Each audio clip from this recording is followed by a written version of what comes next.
Esto es DW Noticias. Desde Berlín, el bombardeo de una cárcel con prisioneros de guerra ucranianos vuelve a enfrentar los discursos de Ucrania y Rusia. Familiares de las más de 50 víctimas mortales exigen que se haga justicia. Tanto Kiev como Moscú niegan haber realizado el ataque en la región ocupada del Donbass. Estos son nuestros titulares. Ucrania llama a una investigación independiente del ataque con un misil que mató a decenas de prisioneros en manos del ejército ruso. El presidente Volodymyr Zelensky describe el incidente como una masacre intencional. Muchas de las víctimas eran veteranos del asedio a la ciudad de Mariupol. Además, la comitiva del presidente de Guatemala, Alejandro Yamatei, sufre un tiroteo durante una visita del mandatario al norte del país. El incidente llega en momentos de extrema tensión por el arresto de un periodista crítico del gobierno y declaraciones del defensor del pueblo que ponen en duda la integridad jurídica del país. Y más disturbios en Irak. Seguidores de un poderoso clérigo que no logró conformar un gobierno irrumpen en el parlamento del país por segunda vez, profundizando una latente crisis política.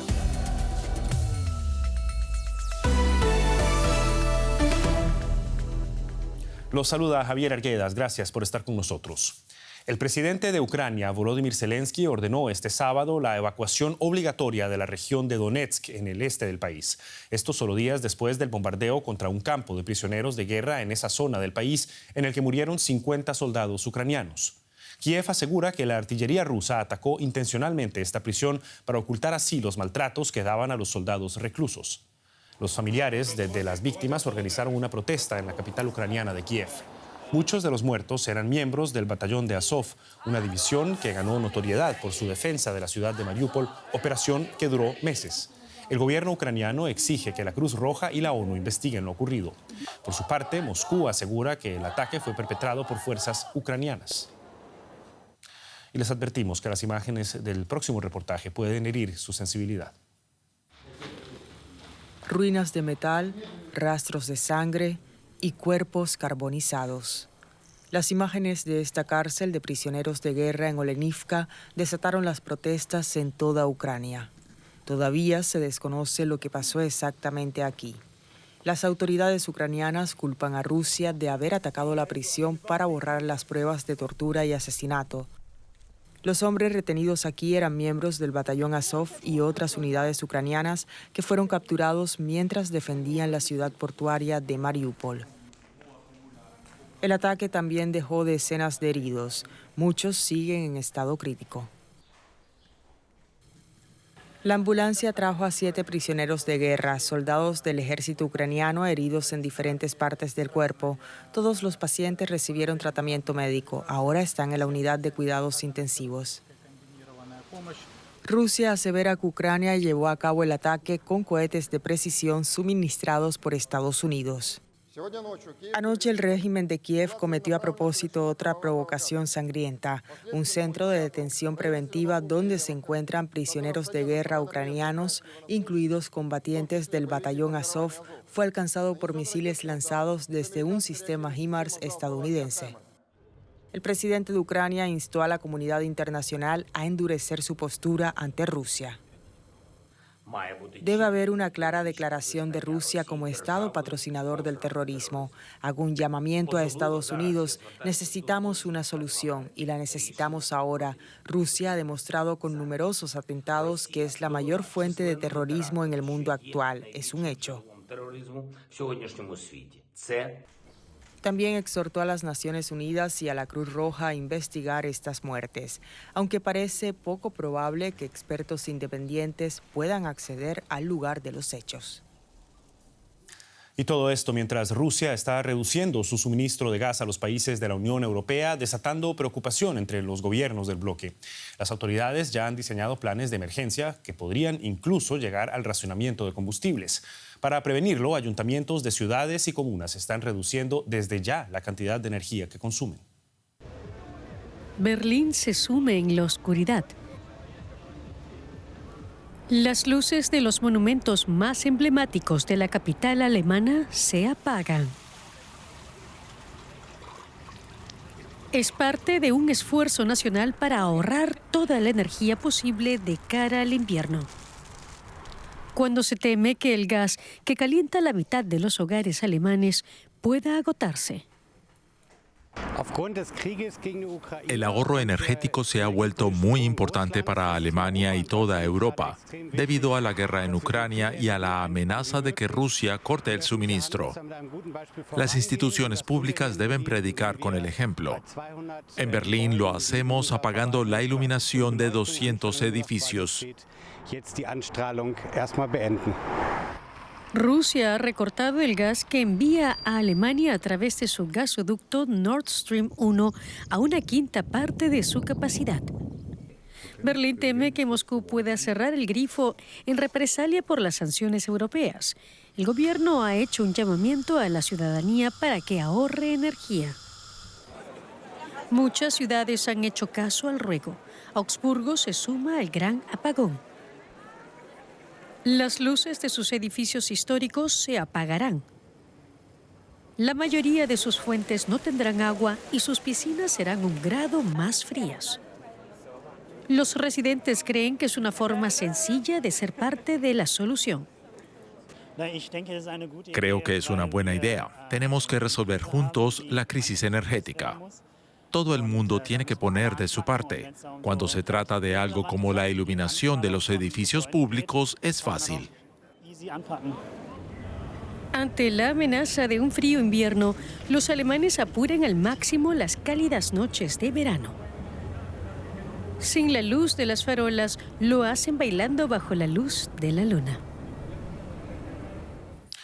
Y en Guatemala, una comitiva del presidente Alejandro Yamatei sufrió este sábado un ataque a tiros cuando el mandatario visitaba el departamento de Huehuetenango en el noroccidente del país, esto según informan medios locales.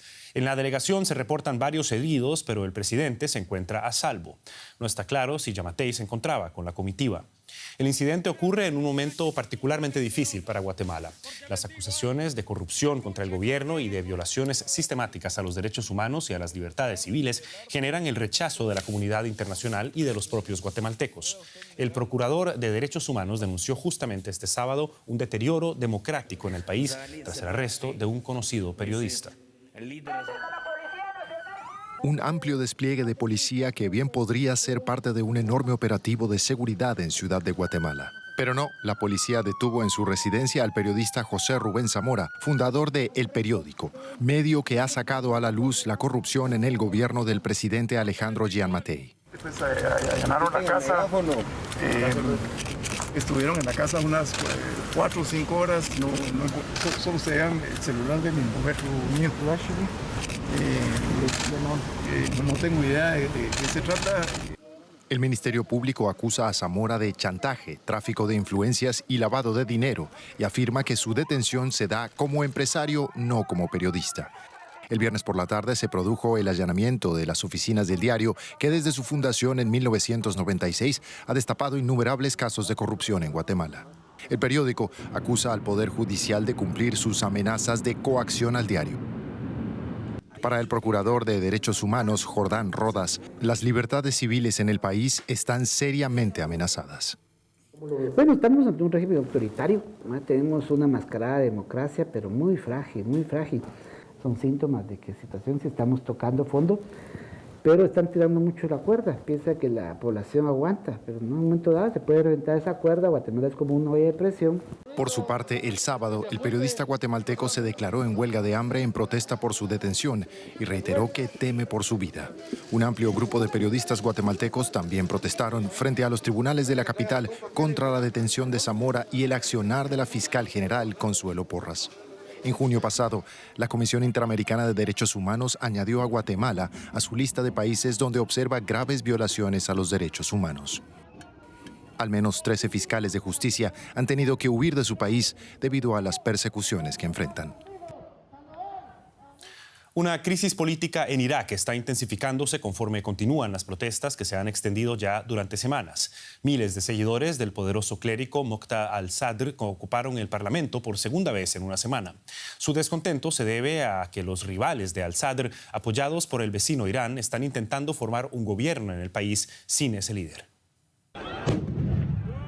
Los agentes antidisturbios intentaron dispersar a los manifestantes que trataban de derribar los muros de protección, pero finalmente lograron entrar en la fortificada zona verde, donde se ubican las embajadas y los edificios gubernamentales. Una vez dentro, asaltaron el Parlamento, donde tienen previsto quedarse hasta que se atiendan sus demandas. Son simpatizantes del poderoso clérigo nacionalista Moqtada al-Sadr y exigen que sea nombrado primer ministro en vez de uno de sus rivales. Estamos aquí para solucionar los problemas de Irak y poner las cosas en su sitio con la voluntad del pueblo y la bendición de Dios y de nuestro líder. Es un mensaje del pueblo iraquí. Se acabó. La autoridad de este parlamento ha terminado. El pueblo ha tomado el poder y decidiremos nuestro destino. El partido de al-Sadr fue el más votado en las elecciones parlamentarias de octubre, pero no ha logrado formar una coalición de gobierno. Irak nunca había estado tanto tiempo sin poder nombrar a su primer ministro, lo que se traduce en parálisis. No habrá presupuestos este año. Se frenará el gasto de infraestructura y la necesaria reforma económica también quedará bloqueada. El descontento aumenta a medida que los precios de los alimentos se disparan y los cortes de electricidad se agravan. La clase gobernante nos ha causado suficiente daño, a nosotros y a nuestro país. Exigimos que sean destituidos y reemplazados para garantizar un futuro mejor para Irak y sus ciudadanos. El estancamiento político de Irak hace temer que los dramáticos acontecimientos ocurridos en Bagdad esta semana puedan desembocar en un conflicto civil a gran escala. Es tiempo de hacer un repaso de otras noticias que estamos siguiendo para ustedes a esta hora. El presidente de Estados Unidos, Joe Biden, dio nuevamente positivo al COVID-19, por lo que ha vuelto a aislarse. Según la Casa Blanca, el mandatario no presenta síntomas. El médico que lo trata aseguró que los casos de rebrote son comunes entre quienes fueron tratados con Paxlovid, la pastilla anti-COVID de Pfizer. En Irán, al menos 80 personas han muerto en las inundaciones que llevan más de una semana causando estragos en todo el país. El presidente Ebrahim Raisi ha visitado las zonas afectadas y prometió ayudas. Los meteorólogos han advertido de la llegada de más lluvias en los próximos días. Y la noche de este domingo termina la Eurocopa Femenina de Fútbol con el partido entre Alemania e Inglaterra en el estadio de Wembley. La trayectoria de los dos equipos es muy diferente, dado que Alemania ha ganado el torneo 8 veces e Inglaterra hasta ahora ninguna. Ambos equipos han jugado de forma espectacular hasta el momento y el torneo como tal ha cautivado a los espectadores que se trasladaron hasta Inglaterra para ver la final. La zona de hinchas de Londres es un hervidero antes de la final de la Eurocopa Femenina. La delantera Alexandra Popp liderará a Alemania invicta hasta ahora. La autora de 6 goles lucha por la bota de oro. Tras marcar los 2 goles en la semifinal contra Francia, la revista Femmes Magazine publicó en las redes una foto suya con bigote diciendo que fue convocada para jugar con la selección alemana masculina. Popp se burló del post en una reciente rueda de prensa. Alexandra.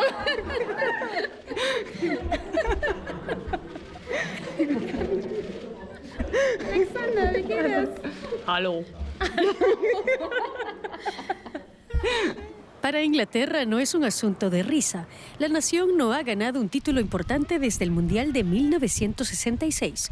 Las mujeres podrían ganar el primer título de su historia y hacerlo en casa sería la guinda del pastel. Sí, creo que las cosas cambiarán. Creo que ya cambiaron a lo largo de este torneo. Pero sí sabemos que este paso extra el domingo podría marcar una gran diferencia. Sabemos que Alemania siempre es un rival muy duro y tendremos el máximo respeto, pero como he dicho antes, hay que atreverse a soñar un poco. Una residente del Zoológico de Londres predijo que Inglaterra ganará a Alemania en la final de la Eurocopa Femenina.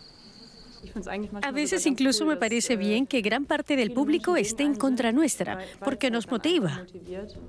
En el pasado la historia ha estado del lado de Alemania. Sin embargo, este torneo ya ha batido el récord de asistencia.